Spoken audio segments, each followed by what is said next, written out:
Hey what's up guys, this is यूसर Rafiq. Element 3D की एक नई क्लास में आपको खुशामदीद। आज की इस क्लास में हम एलिमेंट 3D के अंदर जो यूटिलिटीज़ का ऑप्शन मौजूद है जस्ट इसको देखेंगे। ठीक है, अगर आप एलिमेंट में आएंगे यहाँ पर यूटिलिटीज़ मौजूद है तो उसमें आपको डिफरेंट ऑप्शन नज़र आएंगे। इनको किस तरीके से यूज़ करते हैं वही इस ट्यूटोरियल के अंदर हम देखेंगे। तो सबसे पहले हम देखते हैं जनरेट 3D पोजीशन, तो ये किस तरीके से यूज़ किया जाता है। तो अगर मैं इस कंपोजिशन के अंदर आता हूँ तो यहाँ से आपको एक इमेज नज़र आ रही होगी। बेसिकली ये एक 3D प्लान है। अगर मैं सीन सेटअप में जाता हूँ तो यहाँ से आप देख सकते हैं कि मेरे पास एक प्लान है जो कि मैंने डाउनलोड किया हुआ स्केच वेब की वेबसाइट से। आप वहाँ से डाउनलोड कर सकते हैं। तो ये एक प्लान है, टेक्सचर इसका ऑलरेडी यहाँ पर मौजूद है। तो मैं यहाँ ओके कर देता हूँ और कैमरे की पोजीशन इस तरीके से लगाई हुई है। और अगर आप देखें तो ये आपको मोशन में नज़र आ रहा है। तो उसकी बड़ी वजह ये है कि मैंने इसके ऊपर फास्ट बॉक्स ब्लर लगाया हुआ है, वरना आप देख सकते हैं कि ये इस तरीके से सिंपल एक बैकग्राउंड में एक आसमान की तस्वीर है और ऊपर आप देख सकते हैं कि ये सारी चीज़ें आपको नज़र आ रही हैं और कुछ लाइट का सेटअप है। तो अगर मैं इसके ऊपर फास्ट बॉक्स ब्लर लगा देता हूँ सिर्फ हॉरिजेंटली, तो आप देख सकते हैं कि वो आपको मोशन में नज़र आएगा। ये जस्ट एक स्टिल इमेज है, कोई एनिमेशन नहीं है। अब ये है कि मेरे पास एक तस्वीर है इस रोबोट की, एक जायंट रोबोट की। तो मैं चाहता हूँ कि ये इसके पर के ऊपर एक 3D स्पेस में इस पर के ऊपर आ जाए। तो उसके लिए हम क्या करते हैं कि अगर मैं एलिमेंट में जाऊँ और यहाँ से एलिमेंट को ओपन करते हैं और ये जो यूटिलिटीज़ का ऑप्शन मौजूद है इस पर क्लिक करेंगे और यहाँ से आपको नज़र आ रहा है जनरेट 3D पोजीशन। तो यहाँ से आपने ये जो सेलेक्ट 2D पोजीशन है, तो यहाँ से ये जो बटन है इसको क्लिक करेंगे। यहाँ से आपने एक ऐसा पॉइंट लेना है जो पॉइंट आपको चाहिए और उस पॉइंट के ऊपर एक 3D नल क्रिएट कर दी जाएगी। तो मैं चाहता हूँ कि वो रोबोट जो हो वो इस पर की इस जगह के ऊपर हो। तो मैं यहाँ पर क्लिक करता हूँ तो आप देखें इस जगह की ये जो पर है इसकी जो सरफेस है वो इस डायरेक्शन में है। तो यहाँ पर आप देख सकते हैं ओरिएंट टू द सरफेस, यानी कि जो 3D नल आप जनरेट कर रहे हैं वो इसकी सरफेस का जुड़ी हुई हो कि ना हो, मतलब कि वो उसकी सरफेस के पैरेलल मौजूद हो। तो हम इसको अनचेक कर देते हैं, या शुरू में आपको चेक हुआ नज़र आएगा तो हम इसको अनचेक कर देते हैं और यहाँ से जनरेट कर के बटन के ऊपर क्लिक करते हैं। तो यहाँ पर आप देख सकते हैं कि एक 3D नल जो है वो क्रिएट हो चुकी है। ठीक है, अगर मैं इस नल के ऊपर क्रिएट करूं तो ये 3D स्पेस के अंदर मौजूद है। अब हम क्या करते हैं कि रोबोट को इनेबल करते हैं और इसको भी 3D कर देते हैं। तो ये आप देख सकते हैं ये डार्क हो गया है। उसकी वजह ये है कि इस 3D सीन सेटअप के अंदर जो लाइट्स क्रिएट हैं वो इस लेयर को अफेक्ट कर रही हैं।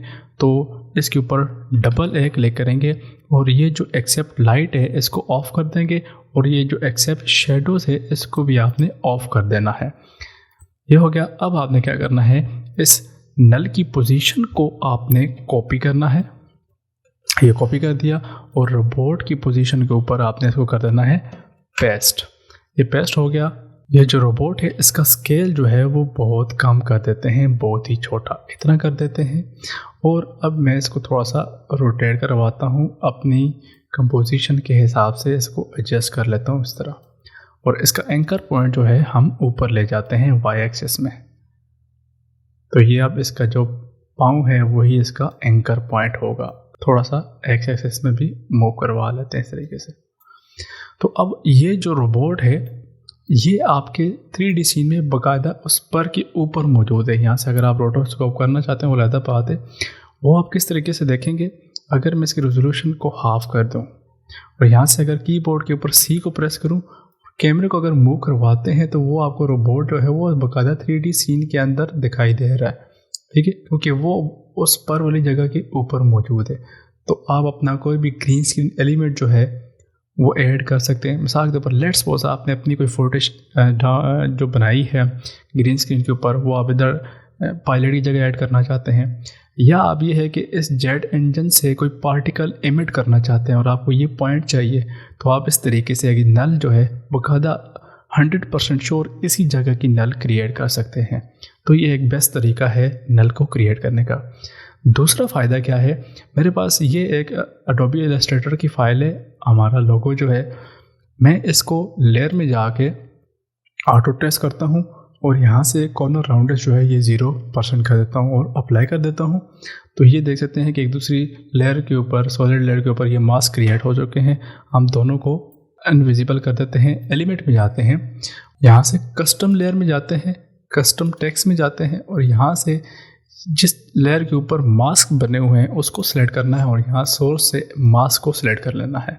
सीन सेटअप में जाते हैं और यहाँ से एक्सट्रूड कर लेते हैं। तो ये हमारा लोगो जो है वो 3D मॉडल में कन्वर्ट हो चुका है। सिंपल आपने इसके ऊपर कोई भी बेवल या कुछ भी आप जो लगाना चाहते हैं वो लगा लेंगे। तो ये देख सकते हैं कि ये आप लोगो तैयार हो चुका है। इसको ओके करेंगे, ये आपके पास 3D मॉडल आ गया है। हम इसके ऊपर कोई भी एनिमेशन नहीं करते, सिंपल हम क्या करते हैं, यूटिलिटीज़ में जाते हैं और यहाँ पर ग्रुप एक्सपोर्ट का ऑप्शन मौजूद है।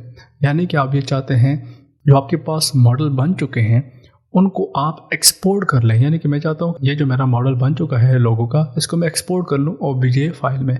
तो यहाँ से आप किसी एक स्पेसिफिक ग्रुप को भी ले सकते हैं और सारे ग्रुप्स को भी ले सकते हैं। तो मैं ओके कर देता हूँ, यहाँ से एक्सपोर्ट ऑब्जेक्ट के ऊपर क्लिक करता हूँ तो ये मेरे पास ये जगह आ जाएगी। यहाँ से इसको मैंने एक्सपोर्ट करके सेव कर लेना है। तो इस तरीके से आप अपना 3D मॉडल जो है उसको एक्सपोर्ट भी कर सकते हैं। और बाकी और रीसेट का मतलब वही है कि आपके जितने भी सेटिंग की हैं सबको रीसेट करने के लिए, या रेंडर या आउटपुट सबको रीसेट करने के लिए है। तो उम्मीद है आपको ये ट्यूटोरियल पसंद आया होगा। अगर आप मज़ीद एलिमेंट 3D के बारे में जानना चाहते हैं या सीखना चाहते हैं तो चैनल को सब्सक्राइब करें। और अगर आपका कोई क्वेश्चन वगैरह है तो नीचे कमेंट सेक्शन में पूछ सकते हैं। मिलते हैं अगली वीडियो में।